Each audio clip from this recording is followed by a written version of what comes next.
Court will be in the spotlight as Donald Trump prepares to become president. 56% of people who voted, well over 100 million people, said it was a major factor in casting their vote. Now, critics fear Mr. Trump will keep his promise to fill the court's vacant seat with a judge who would vote to repeal Roe v. Wade, the 1973 Supreme Court case that legalized abortion.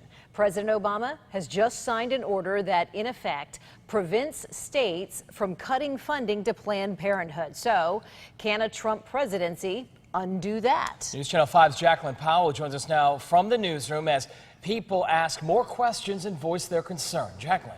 Well, Jay Shannon, now that there's a president-elect Trump, women and men have all kinds of questions about reproductive rights. Take this, for example. Women all across social media are warning other women to get IUD implants now in case Trump makes birth control less affordable once he takes office. And we found that that fear is real with women across South Florida.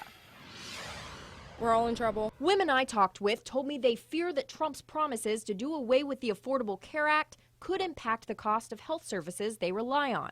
Under Obamacare, there's no copay for birth control, and the thought of that changing is scary for some. It's expensive. It's not like a cheap thing to have like birth control or anything like that. Abortions are extremely expensive.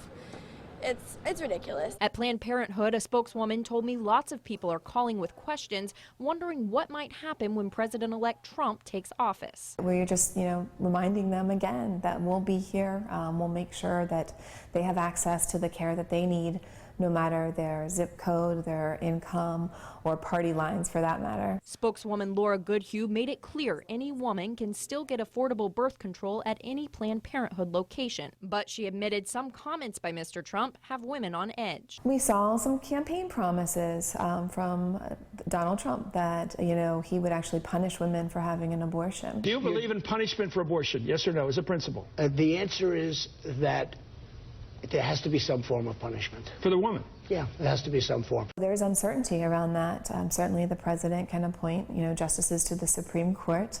This is a constitutional right that obviously women and men hold dear.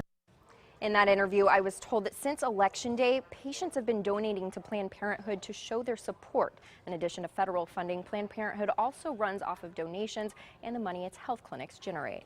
Live in the newsroom, Jacqueline Powell, WPTV News Channel 5.